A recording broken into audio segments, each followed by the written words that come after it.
ಇನ್ನು ಬೆಂಗಳೂರಿನಲ್ಲಿ 500 ಮತ್ತೆ 1000 ರೂಪಾಯಿ ನೋಟುಗಳಿಗೆ ಪರದಾಡುವಂತಹ ಪರಿಸ್ಥಿತಿ ನಿರ್ಮಾಣ ಆಗಿಬಿಟ್ಟಿದೆ. ಚಿಲ್ಲರೆನೆ ಸಿಗ್ತಾ ಇಲ್ಲ. ಎಲ್ಲರೂ ಕೂಡ 500 1000 ರೂಪಾಯಿ ನೋಟನ್ನು ಹಿಡ್ಕೊಂಡು ಹೋಗ್ತಾ ಇದ್ದಾರೆ. ಆಟೋ ಡ್ರೈವರ್ಗಳು ಕೂಡ ಪರದಾಡ್ತಾ ಇದ್ದಾರೆ. ಪೆಟ್ರೋಲ್ ಬಂಕ್ಗಳಲ್ಲೂ ಕೂಡ ಪರದಾಡುವಂತಹ ಪರಿಸ್ಥಿತಿ ನಿರ್ಮಾಣ ಆಗಿದೆ. ಏನ್ ಮಾತಾಡಿದ್ದಾರೆ ಆಟೋ ಡ್ರೈವರ್ಗಳು ಮತ್ತೆ ಪೆಟ್ರೋಲ್ ಬಂಕ್ನಲ್ಲಿ ನೋಡಿ. 100 ರೂಪಾಯಿಗೆ ಹೋಗ್ತೀವಿ. 100 ರೂಪಾಯಿಗೆ ಹೋದ್ರೆ 500 ರೂಪಾಯಿ ಕೊಟ್ಟ ಚೇಂಜ್ ಸಿಗಲ್ಲ. ಮತ್ತೆ ನಾವು ರೋಡ್ ಅಲಿಬೇಕು, ಅಂಗಡಿ ಕೇಳಬೇಕು, ಅವ್ರು ಕೊಡಲ್ಲ. ಕೊಟ್ಟಿದಾಗ ನಮಗೂ ಪ್ಯಾಸೆಂಜರ್ಗೆ ನಮಗೆ ಜಗಳ ಆಗುತ್ತೆ. ಅದು ಒಂದು ಇದು ಮಾಡ್ಕೊಂಡು ಪೊಲೀಸರು ನಮಗೆ ತೊಂದರೆ ಕೊಡ್ತಾರೆ. ಗಾಡಿ ನೋ ಪಾರ್ಕಿಂಗ್ ನಿಲ್ಸಿರ್ತೀವಿ, ಫೈನ್ ಹಾಕ್ತಾರೆ. ಅವ್ರಿಗೆ ಅರ್ಥ ಆಗಲ್ಲ. ಇದು ಬಂದಿರೋದು ಒಳ್ಳೇದೇ. ಒಟ್ಟಿನಲ್ಲಿ ಸ್ವಲ್ಪ ದಿನ ಟೈಮ್ ಕೊಟ್ರೆ 500 ರೂಪಾಯಿ 1000 ರೂಪಾಯಿ ನೋಟು ಎಲ್ಲ ಚೇಂಜ್ ಆಗಿದೆ. ನಮ್ಗೆ ಗೊತ್ತಿಲ್ಲ. ಬೆಳಗ್ಗೆ ಬಂದ್ರೆ ಕಸ್ಟಮರ್ಗೆ ಕಾಸು ಚೇಂಜ್ ಕೊಡಕ್ ಹೋದೆ, ಚೇಂಜ್ ಇಲ್ಲ ಅಂದ್ರು. ತಗೊಂತಾ ಇಲ್ಲ ಯಾರು. ನಾವೇನ್ ಮಾಡಕ್ಕಾಗಲ್ಲ. ಅವ್ರು ಕೇಳಿದ್ರಲ್ಲ, ಅರ್ಥ ಮಾಡ್ಕೊಂಡಿಲ್ಲ. ಇನ್ನು ಗಲಾಟೆಗಳಾಗ್ತದೆ. ಅದರಿಂದ ಸರಿ ಅಂತ ನಾವು ನೈಟ್ ಗೊತ್ತಾಗಿಲ್ಲ, ಬೆಳಗ್ಗೆನೆ ನಮ್ಗೆ ಗೊತ್ತಾಗಿರೋದು. ಈಗ ಚೇಂಜ್ ಕೊಟ್ಟರೆ ಓಡಿಸೋದು, ಇಲ್ಲದ್ರೆ ಓಡಿಸಲ್ಲ. ಚೇಂಜ್ ಇದೆ ಅಂತ ಫಸ್ಟ್ ಹೇಳಿ ಕೇಳ್ಬಿಡ್ತೀವಿ. 500 ರೂಪಾಯಿ ನೋಟು ನಡೆಯಲ್ಲ, ಚೇಂಜ್ ಇದ್ರೆ ಬರ್ತೀವಮ್ಮ ಅಂತ. ಸರಿ ಆಯ್ತಪ್ಪ ನಡಿ ಅಂದ್ರೆ ಓಕೆ. ಸರ್, ಪೆಟ್ರೋಲ್ ಹಾಕ್ಸಿದ್ರಿ, ಏನ್ ಹೇಳ್ತಿದ್ದಾರೆ ಸರ್? ಈಗ ಅದೇ ಅವ್ರು ಚೇಂಜ್ ಇಲ್ಲ ಅಂತ ಇದಾರಲ್ಲ. ಈ ಪೆಟ್ರೋಲ್ ಎಲ್ಲ ನೋಡಿದ್ರೆ ನೀವು ಟಿವಿನಲ್ಲೆಲ್ಲ ಅನೌನ್ಸ್ ಮಾಡ್ತೀರಾ 500 ರೂಪಾಯಿ ತಗೋತಾರೆ ಪೆಟ್ರೋಲ್ ಬ್ಯಾಂಕ್ ಅಲ್ಲಿ ಅಂತ. ಇವ್ರು ನೋಡಿದ್ರೆ 500 ರೂಪಾಯಿ ಪೆಟ್ರೋಲ್ ಹಾಕ್ಸುತ್ತಾರೆ. 2 ವೀಲರ್ಗೆ 500 ರೂಪಾಯಿ ಪೆಟ್ರೋಲ್ ಹೆಂಗ್ ಹಾಕ್ಸಕ್ಕಾಗತ್ತೆ ಹೇಳಿ? ಇಲ್ಲೇನು ನೋಟ್ ಚೇಂಜ್ ಮಾಡ್ಕೊಳಕ್ಕೆ ಇಲ್ಲೇನು ಸಾವಿರಾರು ಲಕ್ಷಾಂತರ ರೂಪಾಯಿ ತಗೊಂಬಂದೇನಿಲ್ಲ. 2 ವೀಲರ್ಗೆ ಇಡ್ಸೋದೆ 500, 200 ರೂಪಾಯಿ 300 ರೂಪಾಯಿ ಇಡ್ಸುತ್ತೆ. ಅದನ್ನೇ ನಾವು ಕೊಡ್ತಾ ಇದೀವಿ. ಅವ್ರದ್ದು ಏನು ಮಿಸ್ಟೇಕ್ ಇಲ್ಲ. ಎಲ್ಲರೂ 500 ರೂಪಾಯಿ ತಗೊಂಬಂದ್ ಕೊಟ್ರೆ ಅವ್ರ ಹತ್ರ ಚೇಂಜ್ ಇರ್ಬೇಕಲ್ಲ ಇವತ್ತು.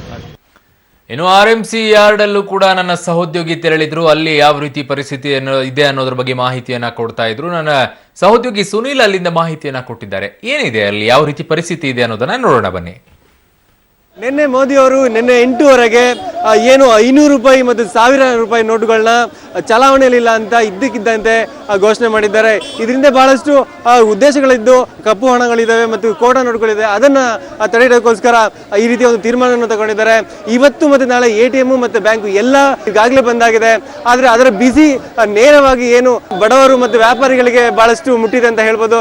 ಇಲ್ಲಿ ನೋಡ್ಬೋದು, ನಮ್ಮ ಬೆಂಗಳೂರಿನ ಯಶವಂತಪುರದ APMC ಯಾರ್ಡ್ನ ಮಾರ್ಕೆಟ್ ನಲ್ಲಿ ಇದ್ದೇವೆ ನಾವು.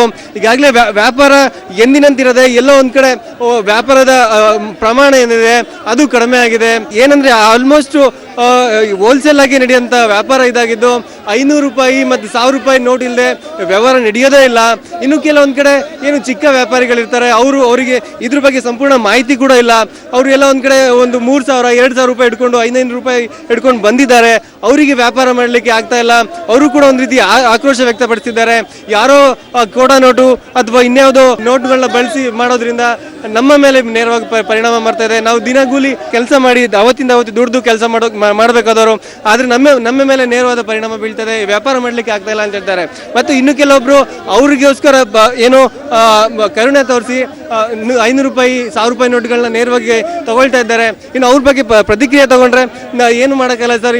500 ರೂಪಾಯಿ 1000 ರೂಪಾಯಿ ನೋಟ್ ತಗೊಳ್ಳಿಲ್ಲ ಅಂದ್ರೆ ವ್ಯಾಪಾರ ನಡೆಯೋದೇ ಇಲ್ಲ, ನಾವು ಅನಿವಾರ್ಯವಾಗಿ ತಗೊಳ್ಳೇಬೇಕಾಗತ್ತೆ ಅಂತ ಕೂಡ ಹೇಳ್ತಿದ್ದಾರೆ.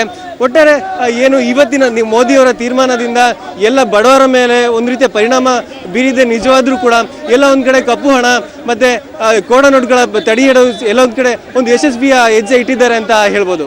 ಕ್ಯಾಮ್ರಾ ಪರ್ಸನ್ ಗೌಸ್ ಇದೆ, ಸುನೀಲ್ ಶಂಕರಘಟ್ಟ, ಪಬ್ಲಿಕ್ ಟಿವಿ, ಬೆಂಗಳೂರು.